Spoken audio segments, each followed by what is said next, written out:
행복의 심화와 확산이라는 이 두 가지 목적을 위해서 2010년에 만들어진 연구기관입니다. 저희가 행복 교육을 하는데 정말로 초인류로 하는 그런 기관이 되자라는 게 저희의 비전이고요. 미션은 저희가 영어로 For Better Lives, 우리 모두의 더 나은 삶을 추구한다. 그걸 위해서 노력하자는 의미에서 미션은 저희가 표어로 그렇게 잡아 놓았습니다. 주로 박사 연구원들, 포스닥들이 다수가 저희 조직에 있고요. 교과서를 만들고 그 교과서에 기초해서 저희가 교사들을 가르쳐야 되기 때문에 이런 어떤 워크숍을 기획하고 진행하는 그런 일을 담당하는 교육팀 멤버들이 있고요. 이 연구 결과들을 대중적으로 알리는, 또 교육의 결과도 알리는 그런 일도 있기 때문에 지금 저희 그 교육팀 멤버 중에는 그 홍보를 담당하는 그 직원들도 있습니다. 대표적인 연구에는 그 서울대 학생들을 대상으로 하는 종단 연구가 있습니다. 30년 이상 이 사람들을 좀 팔로우하면서 도대체 어떤 사람들이 어떤 특징 때문에 더 행복하고 더 건강하게 살아가는지 그 비밀을 밝히는 연구를 하고 있고요. 중장년들을 대상으로 똑같이 종단 연구를 하고 있는 게 또 하나의 큰 연구 프로젝트이고요. 저희가 카카오하고 협업을 해서 매일매일 대한민국 행복을 측정하고 있는 일을 하고 있는데 그 측정된 데이터로부터 여러 가지 연구를 하고 있는 또 이게 세 번째 아주 특징적인 저희 연구 프로젝트이고요. 이제 우리 사회에서 발생하는 여러 가지 그 사건, 사고나 이벤트들이 있습니다. 예를 들면 코로나라고 하는 그런 사건도 있었고 또 뭐 정치적인 어떤 큰 사건들이 있으면 그런 것들에 의해서 우리의 어떤 행복이나 라이프 스타일들이 어떻게 변하는지를 이렇게 관찰하는 그런 연구들도 진행을 하고 있습니다. 지금 논문이 한 120여 편 정도 나왔고요.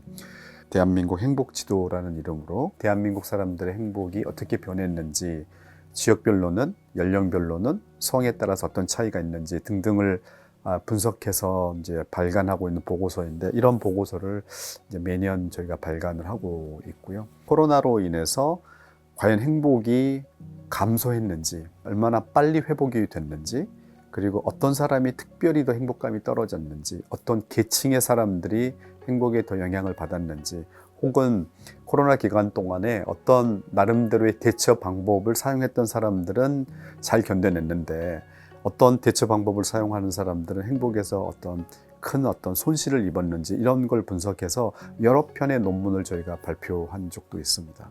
그리고 또 저희가 했었던 연구 중에는 행복한 사람들과 행복하지 않은 사람들의 어떤 면역 반응의 특징을 사람들의 피를 뽑아가지고 측정을 해서 특정한 종류의 행복을 경험하고 있는 사람들이 그렇지 않은 사람들에 비해서 조금 더 건강한 면역 반응을 보인다라는 그런 연구를 해서 발표한 적이 있는데, 이 연구는 저희와 해외 연구자의 협업이었을 뿐만 아니라 심리학자와 의사들의 협업이었기 때문에 학제간 연구였다는 점에서도 조금 특징이 있다고 말씀할 수 있습니다.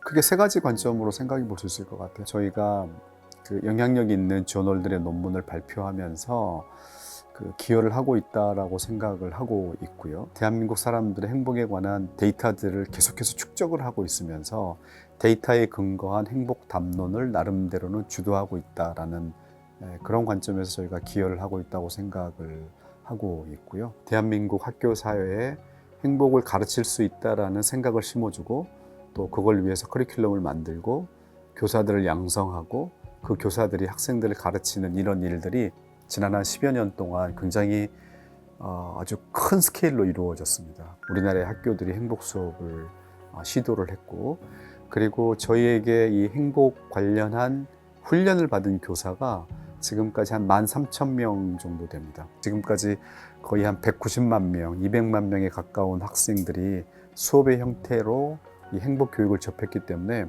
그런 점에서 확산은 매우 성공적으로 이루어졌다고 생각을 하고요. 일반인들에게도 이걸 좀 확산하기 위해서 여러 가지 프로그램들을 준비 중에 있습니다. 직관으로 이름을 바뀌었는데 그전에 이제 플라톤 아카데미 돼 있을 때 플라톤 아카데미에서 주관하는 대형 강연 시리즈에 꾸준히 참여를, 제가 이제 주로 참여해서 강의를 이렇게 했었고요. 책을 이제 출간을 해서 일반인들에게 행복에 대한 조금 더 정확한 어떤 지식을 갖도록 하는 그런 일들을 해왔고요. 그러나 대중들에게 직접적으로 행복과 관련한 어떤 프로그램을 만들어 가지고 대규모로 한 적은 지금은 없고, 아까 말씀드렸듯이 이제 이 대중들에게 저희의 나름의 방법대로 확산하기 위한 지금 준비 작업들을 착실하게 하고 있기 때문에 아마 올 하반기 그리고 내년 초부터는 일반인들에게도 직접 좀 다가가는 그런 일들이 진행될 거라고 예상하고 있습니다. 지원받고 있는 그 지원금은 저희 서울대학교의 기부금 형태로 들어오게 되고, 저희는 그 기부금으로 들어온 것을 연구비 목록으로 이렇게 타서 쓰고 있습니다. 그래서 그 사용처는 우선 큰 부분이 저희 인력들, 연구하는 박사분들, 교육사업하는 이런 멤버들의 인건비로 이제 나가게 되고요.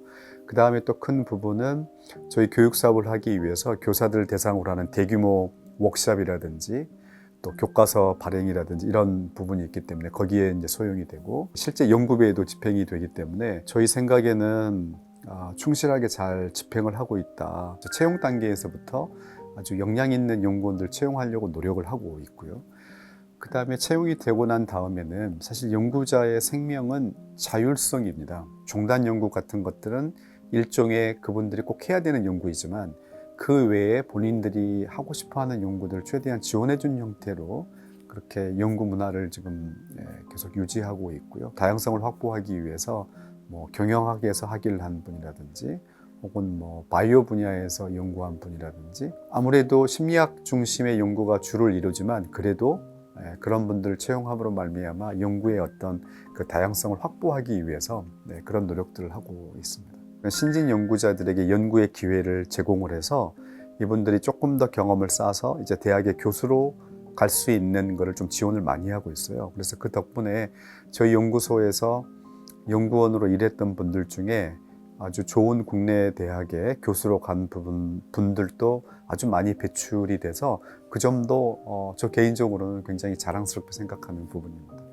사람들의 행복이 이게 마음에서만 그치는 게 아니라 개인의 몸과 관련이 있다는 것을 계속해서 좀 보여주고 싶었어요. 그런데 행복에도 그런 조금 가벼운 감정적인 행복이 있지만 뭔가 의미 있는 일을 하고 성취를 이뤄내고 뭐 이런 것들을 하면서 경험하는 행복이 있어요. 조금 더 깊이 있는 행복이 있는데, 이 두 가지의 행복이 뭐가 더 우리 건강에 중요한지를 보기 위한 연구를 이제 바이오 하는 분들하고 연구를 해본 겁니다. 그래서 저희가 한국 사람들의 피를 뽑아가지고 보라매 병원과 제가 협업을 해서 피를 뽑아서 그걸 보관한 다음에 UCLA 의과대학에 보내서 UCLA 의과대학에서 그 혈액을 가지고 분석을 해서 이제 우리 몸에 일종의 어떤 스트레스가 발생했을 때, 예를 들면 균이 들어왔을 때 우리 몸에서 염증 반응을 보이는, 안 좋은 염증 반응을 보이는가 아니면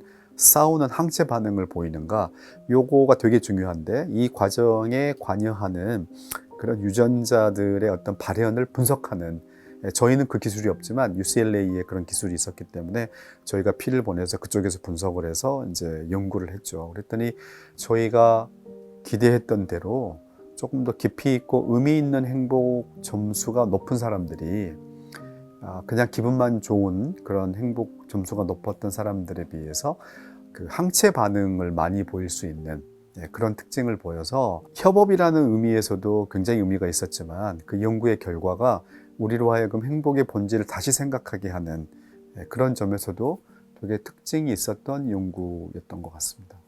재단법인 직원의 지원이 없으면 저희 연구소는 운영되지 않는, 재단의 지원은 저희 연구소에게는 정말 필수적인, 뗄래야 뗄 수 없는 그런 관계라는 생각이 듭니다. 재단법인 직관에서 전국의 직관서가를 만들고 있는데, 저희 연구센터는 수원에 있는 직관서가의 그 테마가 행복이기 때문에 저희 센터와 수원 직관서가가 파트너십을 맺고 그 직관서가에서 제공하는 여러 가지 책들을 큐레이션 해드리고, 또한 저희는 그곳에서 행복 교사들을 위한 여러 가지 활동이나 혹은 앞으로 이제 점진적으로는 어떤 그 지역 사회를 위한 도움이 되는 활동들을 저희가 직관서가와 함께 진행하는 그런 일들도 이미 조금 진행하고 있고 앞으로는 조금 더 확대될 것으로 이렇게 생각을 하고 있습니다. 연구들의 성과를 내는 데 좀 집중을 하려고 합니다. 데이터들이 많이 쌓였기 때문에 그것들을 분석을 해서 대한민국 사람들의 행복의 특징을 조금 더 양적으로 계량화된 방법으로 분석하는 일에 좀 집중하려고 하고요. 지금까지는 행복 교육이 그 학교 교실에서 이루어지는 전형적인 수업의 형태였습니다. 교사가 행복에 대해서 학생들에게 가르치는 거였는데, 지금은 이제 이 디지털 기기 등으로 인해서 생활 속으로 그 기기들을 이용해서 들어가야 된다는 생각을 하면서 행복 교육이 일상에서 본인의 삶을 좀 바꾸는, 실천하는 그런 습관들을 길러주는 쪽으로 교실 밖으로 나오는 형태로 나와야 되겠다고 생각을 해서 스마트폰을 이용해서 그 행복 수업을 하고, 그 다음에 거기서 배운 내용들을 실제로 실천하도록 하는 그런 어떤 어플들을 통해서 행복 수업을 생활 속으로 이렇게 도입하는 일들에 집중하려고 하고, 그리고 그런 이제 플랫폼이 만들어지게 되면 대상이 굳이 이제 학생에게만 국한될 필요가 없는 거죠. 그때 되면 이제 일반인들에게도 이런 게 가능하기 때문에, 그래서 학생들인 경우에는 교실에서 일상으로 들어가게 되고, 대상도 이제 학생에서 일반인까지 포함하는 형태로 행복 교육이 향후 5년 동안 이제 그렇게 전개될 것으로 저희가 기대를 하고 준비를 하고 있습니다.